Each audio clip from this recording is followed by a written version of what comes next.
نبی اکرم صلی اللہ علیہ وآلہ وسلم کے پورے انسانوں پر احسانات ہیں، خصوصاً عورتوں پر۔ میری جو بھی بہن ہے، بیٹی ہے، وہ حضور کے احسان کو ضرور مانے۔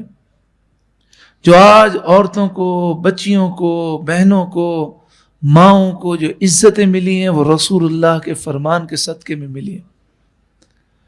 انہیں چاہیے کہ وہ حضور کا شکریہ ادا کریں، یعنی حضور کے فرمان کے مطابق زندگی گزاریں۔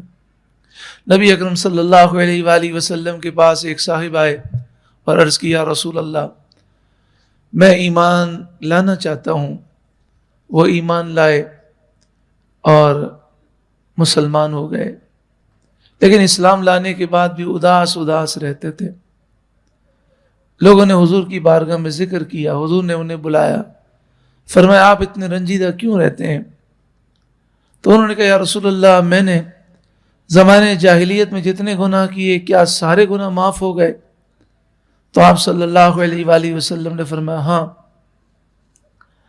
سارے گناہ اللہ نے معاف کر دیے، کیونکہ اسلام لانے کی برکت سے سارے گناہ معاف ہو گئے۔ انہوں نے کہا، اس بات کا مجھے یقین ہے، میرے سارے گناہ معاف ہو گئے، لیکن ایک گناہ ایسا ہے کہ مجھے بار بار یاد آتا ہے، میں روتا ہوں۔ عرض کیا، رسول اللہ، میں اس قبیلے سے تھا کہ جن کے یہاں بچی پیدا ہوتی تو وہ بچی کی پیدائش کو اپنے لیے آر سمجھتے تھے۔ وہ سوچتے تھے کہ پھر داماد کے نخرے اٹھانے پڑیں گے، سسرال والوں کے نخرے اٹھانے پڑیں گے، اور بچی کی وجہ سے ہمیں دب کے رہنا ہوگا، تو اس وجہ سے وہ بچی کو قتل کر دیتے تھے۔ میں بھی ان میں سے تھا، لیکن وہ بچی بڑی پیاری تھی، بڑی خوبصورت تھی۔ میں نے چاہا قتل کروں، لیکن میں اسے قتل نہیں کر سکا۔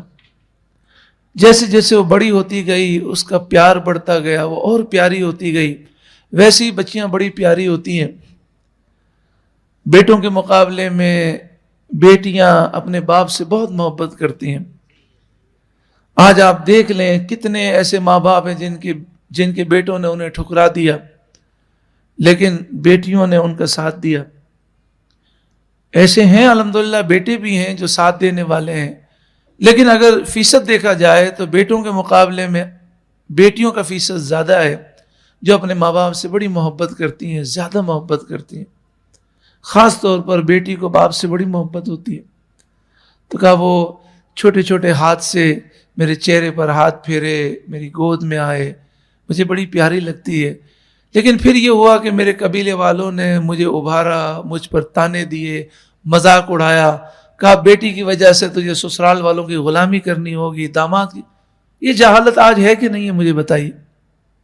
آج بیٹی والا کیا غلام نہیں بنتا؟ آج داماد جب سسرال جاتا ہے تو ایسا بن کے جاتا ہے جیسے آرمی چیف گیا ہے۔ سب گھبرائے ہوئے ہوتے ہیں، ذرا سی بات بری لگی تو اسے برا لگ جائے گا۔ سارے داماد ایسے نہیں ہیں، الحمدللہ۔ جو دین کی سمجھ رکھتے ہیں وہ اپنے ساس و سسر کو ماں باپ سمجھتے ہیں، لیکن جو دین سے دور ہیں، جاہل ہیں، میں ان کی بات کر رہا ہوں۔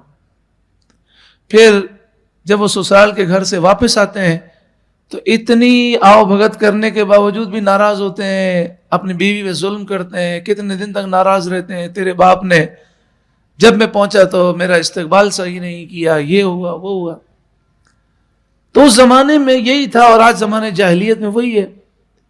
آج لڑکی کا باپ ہے، وہ پریشان ہو جاتا ہے کہ میں اپنی بیٹی کے لیے جہیز کہاں سے لاؤں گا۔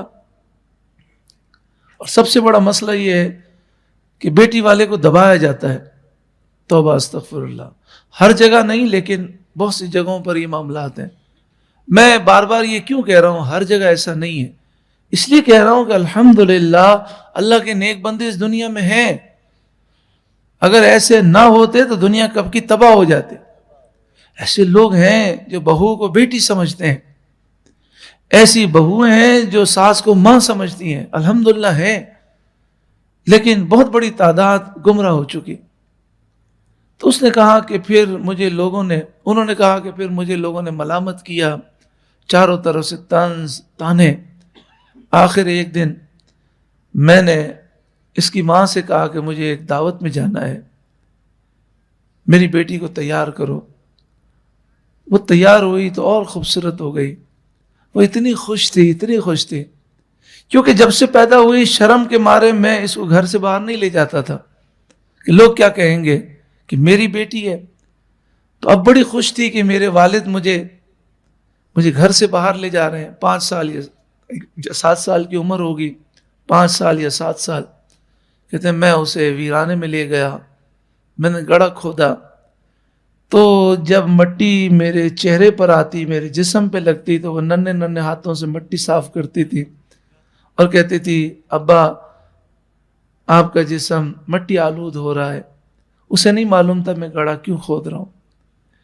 پھر جب میں نے گڑھا کھود دیا اور پھر اسے اٹھا کے گڑھے میں ڈالنے لگا تو وہ سمجھ گئی.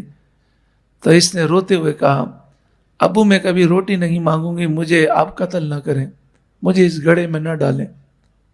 لیکن زمانے جاہلیت کی باتیں مجھ پر غالب آئیں اور میں نے اسے گڑھے میں ڈالا. وہ دونوں ہاتھ سے فریاد کر رہی تھی, مجھے بار بار ابا ابا کہہ کر پکار رہی تھی, لیکن میں مٹی ڈالتا رہا اور اسے میں نے دفن کر دیا. جب اس نے نگاہ اٹھا کر دیکھا انہوں نے, تو حضور زار و قطار رو رہے تھے.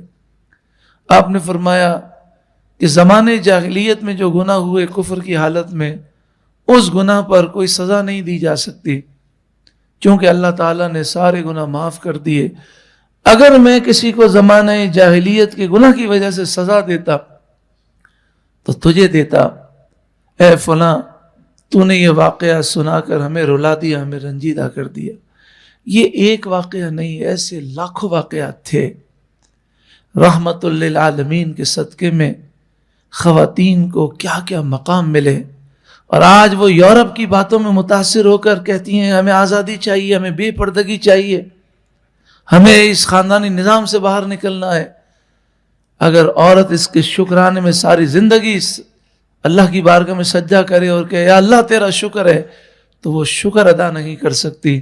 اللہ تبارک و تعالی محبوب کریم کے صدقے میں ہمارے گناہ معاف فرمائے اور ہمیں محبوب کریم سے مزید محبت عطا فرمائے, ان کی فرما برداری کی توفیق عطا فرمائے. حضور کے ایسے کروڑوں سے زیادہ احسانات ہیں, ہم حضور کے احسانات کو گن نہیں سکتے.